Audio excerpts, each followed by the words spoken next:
Welcome to another round of Drawing Board or Miro Board. Today we talk brainstorms with UX designer Brian. Let's go. First question. You thought you'd see everyone's idea in the team brainstorm, but you've got a grand total of 1. Drawing board or Miro board? Drawing board, right? Because in Miro, the team can add ideas now or later. And with privacy mode, we can keep them anonymous until they're good to share. Correct. Next, you need the best way to explain your idea, but all you have is a few sticky notes. Drawing board or Miro board? Drawing board, because, in Miro, I could record videos, add text, images, links, and digital sticky notes, of course, present my thoughts the way I want. Right again. Now, you're looking for a past idea you thought was just genius. Only you could find... Oh, there it is. Drawing board or... Miro. All our finished and unfinished work lives in one place. And he's won.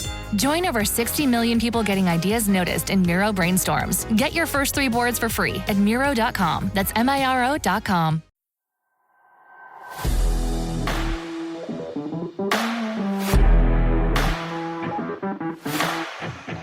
Jeez. I hate people. I hate people. This is why they're the worst.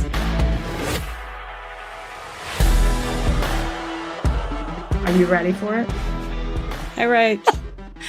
Hey, Rob. Why do you always start laughing? Because I'm laughing. I don't always start laughing, but I'm laughing this time because Rebecca's in her new office setup and she has like a tiny little square foam thing behind her on her window. As if that's going to help and make the whole thing soundproof. I bet her audio is so much better than mine because of that tiny 12 by 12 piece of foam. No, what you don't see is that they're everywhere. I got them from Amazon when I was in, because we started this when we were still under renovation. So I got them from Amazon thinking it was going to be like one big wall. I thought 12 by 12 feet. Oh my God. And they came with like 60 little 12 by 12 inch soundproof things. So I just scatter them all over my computers on it. I have a few lined up against the window. So back off. I'm sitting on one. Just kidding. I'm not. One's in my lap though. Oh my God. Definitely going to screenshot that for the social media. Do you, man? What up? People are the worst listeners. I'm Rachel. That's Rebecca. We're identical twins. Love true crime, hate people, love a story with a plot twist. For to real. Sum it up. In today's story, Rachel is telling. But first, let me do Patreon shout outs because I just love y'all so much. All right. What up, Caroline, Alexis, and Callie? Thank you for joining the Patreon. You've gotten us one step closer to living the dream, Mm-hmm. Speaking of Patreon, bonus episode 3 is out now. Should be. Just saying. That's also my episode. I tell about Rebecca's almost landlord in DC named Anne. We've referenced her throughout a couple of episodes. We've referenced her. It's not just like a bad landlord story. Who doesn't have that? Like this bitch was psycho. It's a coming of age story. It is. It just keeps getting... Like, at first, when I was re-listening to it, I was like, yes, I know all this. This is pretty good. Pretty standard. But as it goes, you're just like, what is wrong with this chick? So, it's interesting. We laugh a lot. It makes me hyper to relive it. Yeah, to relive it for Rebecca. We reflect. It's a beautiful story. It really is. But anyway, so how are ya? I'm emotionally drained. Just because. It's a rough and long work week. I won't get into it, but I do want to say mazel tov to you for having 2 kids, a full-time job, and a couple of side gigs. I'm exhausted. I can't even have one. Oh my God, that is so nice. I know. I can't even think about having a second one. I'm so tired. Second kid? Yeah. Oh. I'm tired, so back off. Let's just get this over with. Oh my God. Kidding. I'm kidding. No, I get it. This is my perk of the day. I love this. That's all I want to, obviously, y'all know. Okay, I won't dwell on it. But I'm amped on your story because I don't even know what you're doing, who you're doing. Great, because you're going to be, after this, exhausted and pissed. Oh, fun. I know. What a way to start the day. We're not even to lunch yet. Today, I'm telling you about Ryan Waller and Heather Quan. Ryan Waller and Heather Quan. Okay. Off the top of my head, I don't know them. So let's get going. I know. I'm curious if you will know it. I can't decide. Mm-hmm. How about I tell you and then you tell me later if you'd heard of it? Sure. That's how we'll go about it. My sources are a Medium article by A.J. Wiseman, maricopacounty.org. This is Monsters on YouTube. There's actually 2 episodes on this. And then Explore With Us on YouTube. Monsters, like, what is that? Do I need to follow them? This is Monsters. I think they have a podcast actually, but their YouTube was very well done. It's 90% of this came from that. Like it was just, they were good. This is Monsters? This is Monsters. I need to subscribe to that channel. I love a good YouTube listen while on my way to work. That's why I was scared you'd heard of this one or may have know what it is because it's also my last source was Explore With Us on YouTube. I do follow them. A lot of YouTube happening. All right. So Ryan Waller was born in February 1988 in Phoenix, Arizona. In 2006, he had just graduated high school and moved into a house with his 21-year-old girlfriend, Heather Quan, and their mutual friend, Alicia. Heather was a student at ASU and also grew up in Phoenix, so she and Ryan knew each other since they were kids. On Christmas Day in 2006, Ryan and Heather were supposed to go to Ryan's parents' house for dinner. His dad, Don, called him just before dinner and went straight to voicemail. Ryan and Heather never showed up for dinner, so Don calls again right after dinner and same thing, straight to voicemail. He went ahead and had dinner? Yeah, they just sat for... I'm just kidding. Yeah. Well, and they're like young kids. Like he was like, I mean, he could be ditching us, but this seems very unusual. Right. No, yeah. So Don and Ryan's mom, no source said his mom's name. So they drove over to their house, and when no one answers the door, they call 911 to do a welfare check. He made that call at 7:50 p.m. The cops come to do the check at 11:30 p.m. Whoa. I know. What year is this? I'm sorry. 2006. I always ask you and then I'll immediately apologize. Okay. I know, because you're not listening and I'm not even one page in. That's right. So they take their sweet ass time getting over there. When they finally got there, there's still no answer when they knock. So everyone starts looking in the window and his dad, Don, sees someone lying there. So the cops are like, okay, you go off to the street. You step back. We'll take it from here. In 4 hours, they didn't do that before? Look in the window? Well, I think he was scared too. Okay. He was like, this is unusual. Like I think he was nervous and he just really wanted the cops to get there and do it. I know. Okay. So they start kind of like picking at the lock and someone inside hears it and opens the door. It's Ryan Waller. He's alive. He's conscious, but they're immediately taken by how weird he's acting. And the fact that he looks like he's been in a fight. He had like cuts on his face. He had a big black eye. Oh, brother. They look over his shoulder and see Heather dead on the couch. She's been shot in the head. Oh. Obviously, their attention turned right back to Ryan. Mm-hmm. He's acting very weird. Again, they ask him to confirm he's Ryan Waller and he just like stares at him. They ask him what happened. He says, I don't know. What? Yeah. So he blacked out, killed her, and is coming too. Right. Sounds like. And so, well, they're like, what? What are you talking about? I think at one point they ask, because she's on the couch facing away from them. So I think and at that's one... who Dawn saw in the window? Yeah. Oh, okay. So I think at one point they asked, like, who's that? What happened there? And I think he said, she's asleep. That was from one source that I didn't even list because that's the one little blurb I got out of it. And I'm like, I don't know if that's true. Well, because my head usually gushes blood when I sleep too. Well, She's shot in the head? Yeah, I don't think they could see that yet because they wanted to come in. And Ryan starts getting kind of frustrated and says they can't come in. And they're like, well, no, we actually don't need a warrant for this. Like, we're coming in. Right. So they're like, okay, you're coming with us. We have questions. You're being weird. So they cuffed him and sat him in the patrol car for 4 hours and then finally took him to the police station for questioning. God, 4 more hours. I know. with Well, these they're people. waiting on like paramedics to confirm that Heather was actually dead and all of that. So when they finally get there, Detective Paul Dalton comes in to do the interrogation. The entire interrogation is online, and I have a couple of clips I'm going to play, Yes. but it's infuriating and confusing. You're going to be like, what is happening? And that's what everyone thought. So Ryan is very irritated throughout questioning and answers, I don't know, to almost every single question, and even not incriminating ones like, do you know Heather Quan? I don't know. Everything. Dalton asks almost everything. He does start answering questions, but he's irritated. Dalton asks, what's the highest grade you completed? And Ryan says B. And Dalton's like, no, not letter grade. Did you graduate high school? And he says, no, I only finished through 8th grade, which is not true. He finished high school. Oh my God. Wait, this is kind of starting to sound familiar because of that post on Reddit before we even started this podcast. And I asked for suggestions on any insane true crime stories people had. And I gave examples of what I was already thinking about doing an episode on.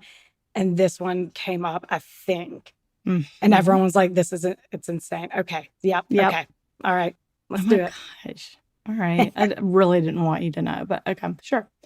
I didn't look it up though. The guy who suggested it gave me a summary and read it, so I didn't need to look it up. But it was like very short. I don't know everything clearly, but this is sounding. I know this is it. Okay, go.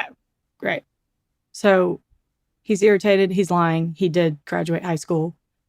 Dalton asks Heather's last name, and he says Kleiman, which is not true. I've already told you her last name's Quan. Right. Dalton asks how old Heather is. He says 16 or 17. Again, not true. She's 21. Oh my gosh. Are we inconveniencing you, Ryan? Yeah, he's irritated. Dalton then asks why he has a black eye. He says, I don't know. Then he goes on to say that Heather did hit him, but it was an accident. Dalton, of course, asks if they got in an argument that day, and he says, not really. So Dalton's like getting frustrated too. And so I can imagine. He keeps pressing him, and Ryan says this. I'm scared it's going to be loud. She just hit me on accident. She was giving Christina a head. She was what? She was telling Christina with her hair or something. I don't know. Who's Christina? She's on the couch. Christina's on the couch. So obviously that's hard to hear. So I'm going to recap it. Who the hell is Christina? Right. Just going to ask. So in the clip, you may not have heard, but Dalton asked that. And Ryan says, the girl on the couch. Ooh. And Dalton's like, no, it isn't. We already know the girl on the couch is Heather. Like, we don't know who Christina is. So throughout the interrogation, you see how frustrated Dalton is. Like,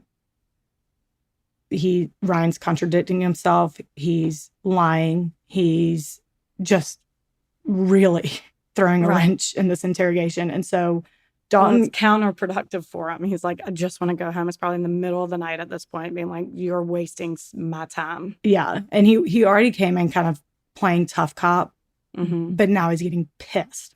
Right. That would be the most infuriating part about interrogations. That being like, stop fucking lying. It's 3 a.m. I would rather someone sit there in silence because everything he says, he like has to take seriously. Like, he's like, wait, okay, great. Who's Christina? Like, right. And we don't even know. He could be making that name up. We'll see. So the rambling statements continue. He asks Ryan if Heather is his girlfriend. Ryan says no. Heather's Eric's girlfriend. Who the fuck's is Eric? Eric. He then recants and says, no, Heather is actually his girlfriend, but she didn't hit him. Alicia did, the other roommate. Right. Dalton circles back to Alicia hitting him a few minutes later, and Ryan says he doesn't know Alicia and confirms that Heather actually hit him. Oy vey. He's like, wait, what? It's insane. So again, Dalton's visibly pissed. He's like, what are you talking about? Nothing you're saying is making sense. So he keeps pressing what the elf happened. Mm-hmm. And Ryan says this. Well, these people came over. Richie and his dad. with shooting arrow, bow, and darts. You know what I'm talking about? Yeah. Me and her with those. That's it. And Heather wasn't there. Eric wasn't there. It was just me and Heather. Oh, he says Heather wasn't there, and then it was just him and Heather. That was part of my recap, and I'll point out in my notes, I'm not saying that wrong. He said it wrong. So Duh. it's that he's saying now, Richie and his dad came over and shot us with bow and arrows. Oh, He says Eric and Heather weren't there. It was just me and Heather. right. So I he's couldn't like- hear the bow and arrow part, but yeah, wow. He said bow and arrow and dart. It was confusing, but essentially he's saying a bow and arrow. And Dalton's like, what? First one, now who's Richie? Right. Like, you're throwing all these names out there. We need last names, especially because we got a long list now. So again, Dalton's like, oh, who is Richie? And Ryan says, someone who used to live at the house. Then he changes it to, no, Richie and his dad came over with a gun, and Richie's Heather's dad, which again is not true. But Right. I don't know Heather's dad's name, but it's not Richie. So this back and forth, literally the entire interrogation is like this for an hour. Throughout it, if Ryan isn't saying, I don't know, he's contradicting himself or giving facts that like Dalton knows is not true, like Heather's last name. He's also very irritated and asks over and over again, can I just go home and go to bed? Like, Oh my God. Wait, that interrogation only lasts an hour? yeah. But Oh, wow. I watched almost every single piece of it, and you're just in shock. Like, what is happening? Right. So the feeling's mutual. Dalton's also getting really pissed, given how frustrated he was and insane. And listening to it, I'm actually shocked that he never questions if he's on drugs. Yeah. That was my first thought when I very first watched it. I was like, his speech sounds off anyway, and then also he's just incoherent. Right. If it came up, I didn't hear it, but I watched pretty much the entire thing. Wow. Yeah, that's true. So Dalton continues pressing Ryan, and it does seem like he's starting to finally stick to one story. That story is this: Richie and his dad came over with a gun. He takes back the bow and arrow, says it's a gun. He killed Heather, and he tried to kill him by shooting him in the face. And Dalton's like, if you were shot in the face with a revolver, because now they've decided it's a revolver, you would be dead. And Ryan's like, oh, I know, right? You'd think. And that's not a direct quote. Like, he's essentially is like, yeah, I know. You'd think. So Dalton's just like staring at him at this point. And he's like, all right, I'll be right back. He walks out of the room and he comes back and he's totally different. His demeanor's totally changed. He's not frustrated at Ryan. He's not pressing him. He sits down all nice, no more hard cop, and says, the paramedics are on their way, because he realizes that Ryan, for the past 6 hours, has been sitting with the Phoenix police with a bullet in his head.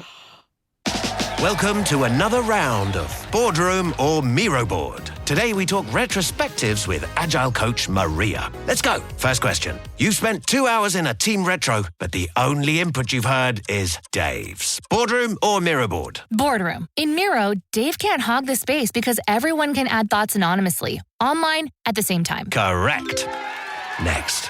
You need the team to act on feedback fast, so you turn all those retro notes into Jira tasks instantly. Miro all the way. And I can assign those tasks to teammates. You're nailing this. Now, you see hundreds of sticky notes from the retro. A real mess. But you organize them into 5 themes in just seconds. Miro, I basically get back an entire hour when I use its AI tools for clustering. And she's done it. Join over 60 million people running actually enjoyable and actionable retros in Miro. Get your first 3 boards free at Miro.com. That's Miro.com.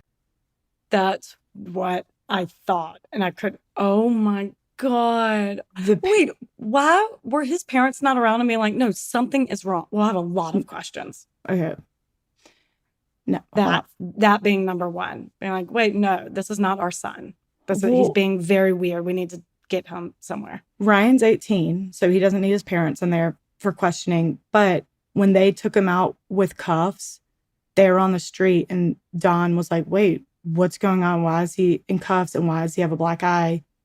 And I watched an interview with him. He kept trying to go up to him, and the cops were like, if you step 1 foot closer to your son, like they would not let him see him. Okay. And he was like crying. He said he was just distraught. So they just went home and they were like, keep us posted on what's going on. Oh, So no, his parents weren't there. Mm. The paramedics get there. Dalton uncuffs Ryan, and Ryan walks to the ambulance with a bullet in his head. He gets to the hospital, and they discovered he'd actually been shot in the head twice. 1 bullet was still lodged in his brain. 6 pieces of his eye socket were in his brain. He had a fractured skull. A piece of skull was missing because the second bullet grazed by it, and he had a broken jaw.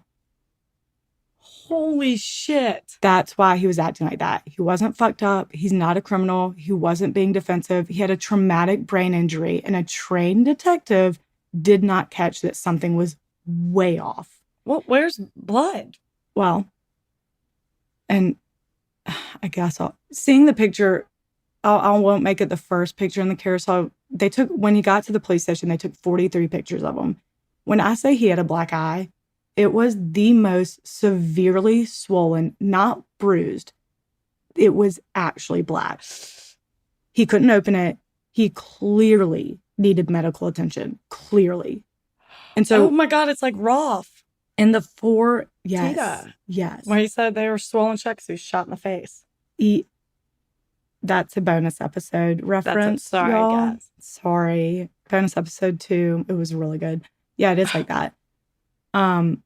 When he was sitting in the patrol car for 4 hours and the paramedics came in to determine Heather's death, they should have been taken to Ryan, even though they thought Ryan was involved, like killed Heather. Right. He probably does have a little blood on him too. They're probably just writing it off to that's probably Heather's. Yeah. He definitely should have been seen, even if they thought he was responsible. Right. I mean, it's ridiculous. You can see. Okay, so anyway, here's what happened. On Christmas Day, Ryan and Heather were sitting on the couch eating pizza, chilling. There's a knock on the door, and Ryan cracks it to see who it was and realizes it's Richie, a psycho who lived at the house before he did. I'll get to that in a second. And Richie's dad, Larry. So Ryan immediately tries to close it. They're like struggling, trying to get in. He's trying to push him out. Richie gets his arm through while holding a gun, shoots Ryan in the face, and got in the apartment. When he was in there, he shot Ryan again in the head, then walked up to Heather and shot her in the head merely because she was a witness. They stole a computer and a couple other things and then bolted. So about Richie and Larry, father and son, dynamic effing duo. Mm-hmm. They're no strangers to the Phoenix PD. Prior to this, Larry had been arrested over 6 times for domestic violence and assaults. His son Richie's record was much longer. He had been arrested for several assaults, an armed robbery, and he actually went to prison for 4 years for just walking up to someone and stabbing them. He's a lunatic. Oh, what the hell's this guy's problem? Well, he grew up with Larry. Right. Larry did not lead by example. That's for sure. The apple doesn't fall too far. Am I right? You right. Richie used to live in the same house that Ryan lived in, not at the same time. Apparently, he just kept coming around. Like, he'd come over to see if his mail was there or to pick something up that he left, even though he didn't leave anything. One night, they caught him sneaking around the backyard late at night, and Ryan walked out there and was like, "What are you doing?" They got in kind of a fight. I think Ryan accused him of casing the place for a robbery. Which he probably was. Which he likely was. He actually told him he was looking for his iguana that's nocturnal and only comes out at night. Ryan was like, "What the fuck are you talking about?" Ew, trust me, if I see your iguana, you'll be the first one I call to come get that. Yeah. Did you say how old Richie is? At this point, I believe he's 24. Okay. So they think Richie and Larry may have been trying to get revenge on Ryan for this altercation about if he was casing the place, or they were just going to rob him, expecting no one to be home. But when they were, they killed him to get rid of witnesses. Although if they weren't expecting anyone to be home, why would they knock? They knocked on the door. So I was about to say, no. Who knows? They're just lunatics. So right. poor they have Ryan. a pet iguana, so if that Gross. says anything. Yeah, it's disgusting. Yeah, he's ferrets at home, I'm sure. Ugh. So poor Ryan is clearly in distress throughout this entire ordeal, and it takes 6 hours for anyone to notice that something is clearly off. They just think he's being defensive. And it's really hard to watch the interrogation video knowing this information. Like, he is not frustrated. He's in pain and very confused. Wait, explain the 6 hours, because the interrogation was 1. So when Don called 911 for the welfare check, the cops finally got there at 11:30. What I'm about to say is true. It's just the dumbest shit I've ever heard. Even after they got there and could see in the window someone lying there, they did not bust in the house, even though the law says they don't need a reason. If they think someone's either dead or needs medical attention, they can bust in there and try to help that person. But instead, they thought they needed a search warrant. So they waited an additional hour for someone to give them a search warrant. So they finally got in around 12:30. Oh, yeah. Made him sit in the cop car forever. And then Right. they took him to the station and they interrogated him for almost an hour. So all in all, the whole ordeal was 6 hours. That is really a stupid assumption, because what's the point of a welfare check if all you can do is knock on the door? Well, I can do that. It's insane. And I will note, Ryan opened the door, I think, before the search warrant was even there. Right. So it's ridiculous. It's just the dumbest thing I've ever heard. That's not, you can bust into a house if you need to. Right. Anyway, so now knowing this information, the interrogation video is really hard to watch. I actually watched it before knowing this, and he does seem frustrated. But then after watching it, it's heart-wrenching. Like, he's in so much pain. He's very confused. He's not frustrated. All of his, like, I don't know, sounds so desperate. Like, he's trying so hard to remember, but his brain is not there. He's not being defensive. He's not being defiant. It is so sad. Oh, my God. Yeah, I don't want to watch it. Yeah. So when he finally, and by the way, when you watch it, sorry, it's like one of those little security cameras in the corner of a room. Mm-hmm. It's in the corner. He's in the other corner. I mean, it's usually very hard to see him. All you see is black. His eye is so bad. Oh, my God. And you wouldn't let me post Carla Homolka's black eyes for being kicked in the head? Oh, But you're going to post this crap? I don't know. We'll see. I'm going to slide that into your carousel. Okay. So Just when he kidding. finally gets to the hospital, he goes into surgery immediately, has his left eye removed and a portion of his brain. He spends 35 days in the hospital, during which time not one Phoenix cop came to see him to even inquire further about the shooting. Or, I don't know, to say, sorry we kept you there for so long, not realizing that what you were saying was you were shot in the face. Right. Here's a $50 million payout. We'll get Apologies there. for your inconvenience. Oh, great. 2 weeks after Ryan got home, the police came over to ask him more about the shooting. And 4 days after that, they arrest Richie Carver. A few days after that, Richie's mom went to the cops and said, my husband Larry told me he helped Richie. Apparently, Richie's mom. Well, she was pissed that that Larry was going to let their son take the fall. She was like, Larry's a "Hell piece no." of shit. Yeah. We all know this. Yeah. Richie's mom. She was like, he's not taking all the heat. I love her. So in June 2008, Richie Carver was convinced that Convinced of what? he was a piece of shit. I'm convinced of that too. Same. He was actually convicted of felony murder, burglary, aggravated assault, and misconduct involving weapons, and sentenced to life without parole. Good. Larry, however, got to walk free for years because his wife, Richie's mom, recanted her statement about Larry confessing to her that he helped Richie and invoked her marital privilege, refusing to testify against her husband. Ugh. Without Richie's that, mom. I know. Without that, they really didn't have anything to convict Larry. They had no proof he was there. Yeah, but think about the threats that must have been slung her way by Prince Larry. Being Wow. like, you recant this or I'm going to fucking shoot you in the head. Right. But it's okay. Doesn't matter because Heather Quan's badass family appealed to legislators what is now known as Heather's Law, which revokes marital privilege if a spouse voluntarily gave police information about their spouse's involvement in a serious crime. So she voluntarily told police that she has to testify.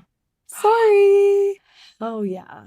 Okay. So in November 2011, so he was walking free for several years, Larry Carver was convicted of first-degree murder, attempted first-degree murder, burglary, and aggravated assault, also sentenced to life in prison without parole. Good. Ryan and Don sued the city of Phoenix for $15 million. Hold on to your fucking hat. Dalton said in his deposition that he had no reason to think Ryan needed medical attention because it was just a black eye.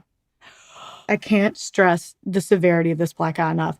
But he's an idiot because their entire interaction was being recorded. Right. So suck it, Dalton, because in the very beginning of the interrogation, Ryan asked Dalton if he gets to go home soon, even though he had like just sat down. And Dalton responds, no, if you go anywhere, it needs to be to go see a doctor. And Ryan points to his eye and said, what, this? Is it bad? And Dalton's like, it is really bad. He says it. It's all on recording. Holy shit. And even if it were just a black eye that's swollen, like, first of all, police should be able to tell a head injury just on that alone. But in addition to him talking crazy nonsense and being confused and making up people and saying that, what grade, when did you graduate? B, like shit like that. Like that means that accompanied with a swollen head needs to be taken seriously. Dalton. Right. I mean, 100%. It's insane. And it's really sad. Mm-hmm. So then Dalton says that the paramedics who came in said the same thing, that it looked just like a black eye. Yet again, this all takes place in a room with video cameras. And while the cameras are rolling, obviously, you can clearly hear one of the paramedics say, we got to get you to a hospital, man. It looks like you got shot in the face. What the hell? They're just trying to cover their tracks at this point. The city of Phoenix then brought in an expert, I'm doing air quotes, people, who said that the 6-hour delay in tending to a traumatic brain injury wouldn't have made a difference in the outcome. Oh. 6 hours doesn't matter. The outcome of his injuries would have been the same whether they took him immediately or in 6 hours. This is what this person said. The dumbest shit I've ever heard in my entire life. My God. So the Wallers hired a brain surgeon from Florida for $10,000 who said, no, when the brain is bleeding, it's swelling and every single minute counts. Right. Let's get a neurologist up in here. Who was the expert? What was their title? I don't know. Didn't say it, just said an expert. But like, imagine a general expert. Having a traumatic brain injury, you're in a car wreck or you fall or do something and they're like, no need for an ambulance because it really doesn't matter when you get to the hospital. Just walk. Like, what do you mean it doesn't matter? No, right. There are resources to help you get to the hospital quick as shit for a reason. Right. Life flights are a thing for a reason. I mean, because every moment counts, especially with a bleeding brain. But okay. Either way, it doesn't matter because their case against the city was dismissed. What the fuck? Why? I mean, apparently Phoenix is very corrupt. There's a lot of this. At the time the article I read and YouTubes I watched at this time, they were being investigated. There's a lot of accusations of someone being paid off to dismiss this. I mean, it's sure just clearly rigged. Don Waller had to make the choice to not lose everything he had trying to fight a case that was clearly rigged. Mm. So they just accepted it. I can't. Oh my God, that's infuriating. He lost his eye. He lost some of his brain. So even though Ryan survived and is a hero for solving the murder of his girlfriend when he was under probably the most mental and physical distress you could be under, the ordeal drastically impacted his life, obviously. Aside from having his eye and part of his brain removed, he started having very intense seizures. Oh. Like his dad said, he had one where he literally bit off half of his tongue. He had a couple that ended in broken bones. And they were very, very intense, and he had them pretty often. He had a medication, but he still had them. Oh. He had one in a grocery store that resulted in 40 stitches in his face and head. He hit his head so hard on the grocery store floor that his brain started bleeding. And sadly, that's how he died. No. He died on January 20, 2016 at 27 years old, 10 years after the attack because of one of the seizures. So they could have charged Larry and Richie with his murder as well. Oh, yeah. Since he died as a result of their attack. But they were both already serving life sentences without the chance of parole. And the Wallers were like, we're not doing another trial. Forget it. We're good. Oh my God. Isn't I'm that- so pissed. Is there not anything else the parents can do? Like, Isn't that so sad? that is terrible. I did not know the facts of that, but that was the one I was thinking of that was suggested to me. Terrible. If you thought it was terrible, give us a 5-star. If you agree that Phoenix PD and Paul Dalton's a piece of shit And people Ryan are the worst. Waller's a hero and Heather Quan, she was just sitting there. They weren't even gonna kill her. She was just a witness. I hate shit like that. This is the stuff I think about when I get stressed over petty things that I'm like, in 1 minute, some low life loser could come in and shoot me dead.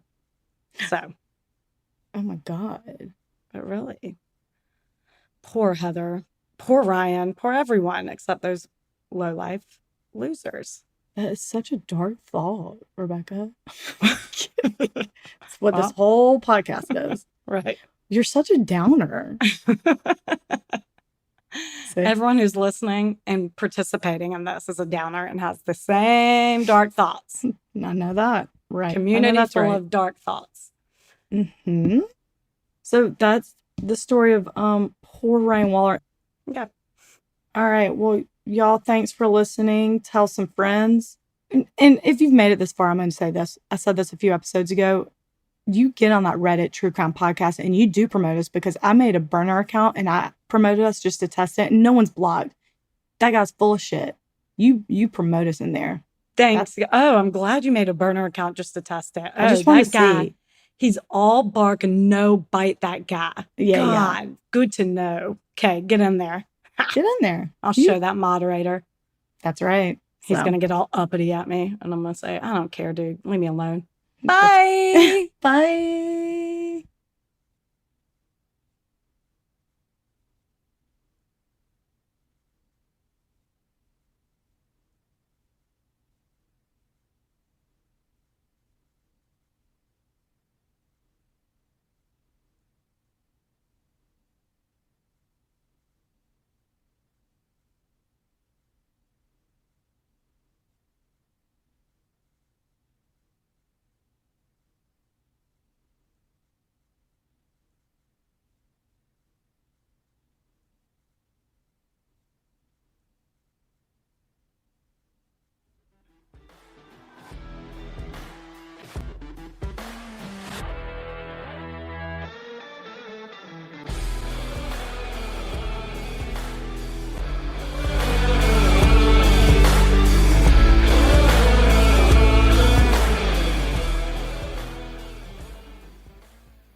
Welcome to another round of Drawing Board or Miro Board. Today we talk brainstorms with UX designer Brian. Let's go. First question. You thought you'd see everyone's idea in the team brainstorm, but you've got a grand total of 1. Drawing board or Miro board? Drawing board, right? Because in Miro, the team can add ideas now or later. And with privacy mode, we can keep them anonymous until they're good to share. Correct. Next, you need the best way to explain your idea, but all you have is a few sticky notes. Drawing board or Miro board? Drawing board, because, in Miro, I could record videos, add text, images, links, and digital sticky notes, of course, present my thoughts the way I want. Right again. Now, you're looking for a past idea you thought was just genius. Only you could find... Oh, there it is. Drawing board or... Miro! All our finished and unfinished work lives in one place. And he's won. Join over 60 million people getting ideas noticed in Miro brainstorms. Get your first 3 boards for free at Miro.com. That's Miro.com.